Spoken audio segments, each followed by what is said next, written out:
still have fruit on our own trees, but thanks to our friends, we have extra pomegranates.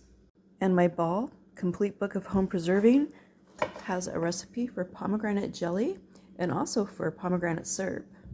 To start, I'm going to go ahead and sterilize 6 8-ounce jars. I'm going to boil them for 10 minutes. While our jars sterilize, we'll go ahead and prep our pomegranates for juicing, and we will juice them in our Ninja juicer.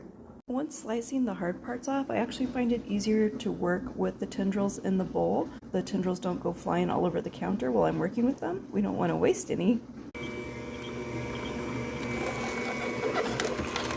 When I juice pomegranates for drinking, I don't worry about the pith.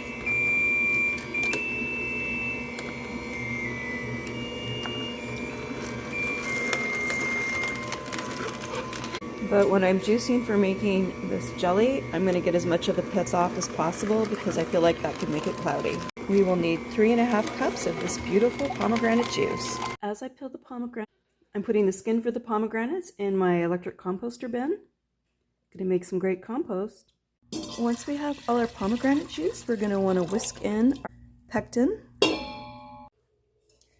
Okay, so we're gonna go ahead and add in just 6 tablespoons of pectin. Now we're gonna give some heat to this pan.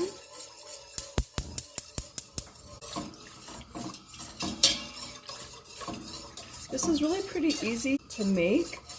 The juicing is kind of messy. I did take a break to clean up before moving on to this stage.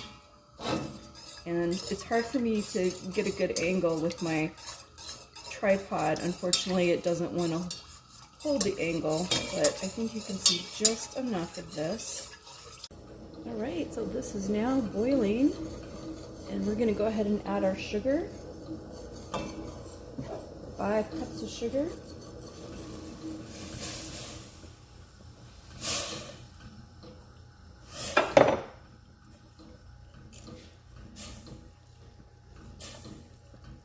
And we're going to get this mixed in, and then we're going to bring this up to a boil.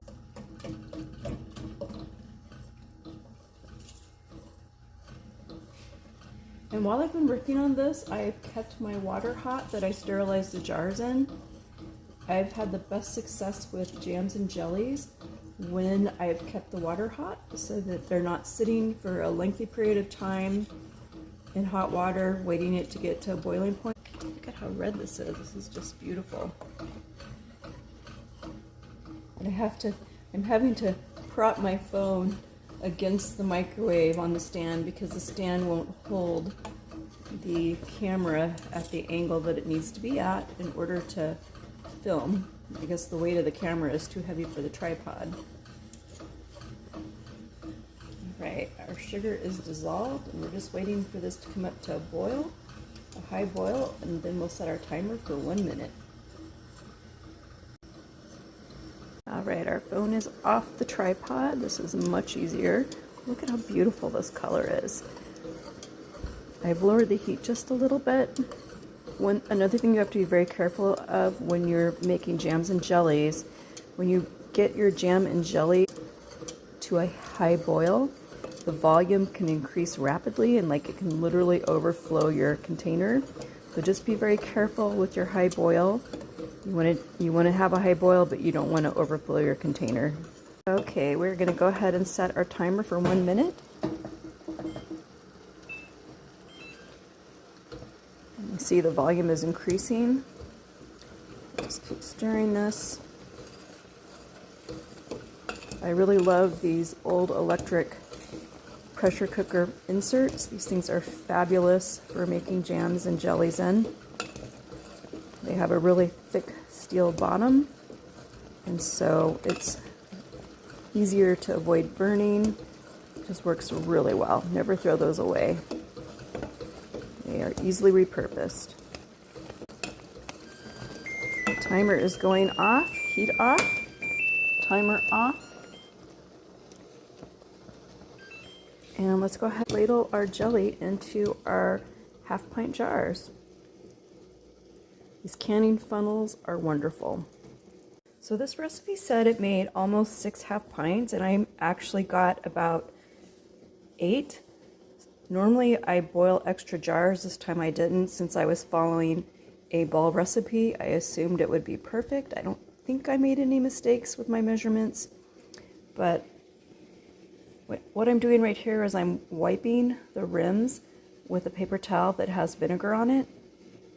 That really helps as far as like making sure your lids seal, because it gets off any stickiness. And then I'm going to go ahead and add my lids and my rings. Well, this is going to work out perfectly because our pot of water is boiling, and I'm going to go ahead and add these jars into the boiling water bath. The jars that are the extra jars that are in unsterilized jars, because I couldn't fit them in my sterilized jars, I'm going to refrigerate those and we'll just use those. My husband will be happy about that because he's going to get to sample. Alright. And we need about 1 inch of water over the top of this, so I'm actually going to have to add some water. Okay, we have our water in here. We're going to let this come back up to boil. We're going to process these jars in a boiling water bath for 10 minutes. The jelly that didn't fit into my sterilized jars, I'm just going to put lids on this, and I'm going to go ahead and refrigerate it. And we'll just use it. Maybe I'll give a jar to one of my neighbors. Okay, we have boiling now. Let's go ahead and set our timer for 10 minutes. So excited. All right, our timer is going off. So the ball canning book wants us to turn the heat off and let these sit for 5 minutes before removing them from the pot. All right, our timer is going off. Now we're going to use our canning tongs to remove our jars from the hot water. We're just going to put them on a towel. The towel will protect the countertop from the heat, and it's also soft. Gives the jar a little bit of protection. And it's really important to label your jars. Even the jars that I didn't actually can that are going to go into the refrigerator, I'm labeling those as well.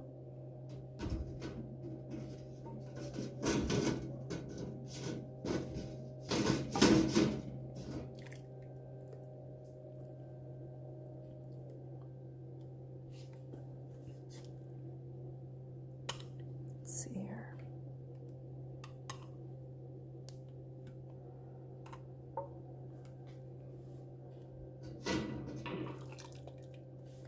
And a happy sound is a popping jar lid once it's been removed from the hot water. And basically once these jars cool off, I'll just label them like this: pomegranate jelly, 10, 12, 25. Except these jars that are sealed are shelf stable. I hope you enjoyed making pomegranate jelly with me today. Thanks for watching.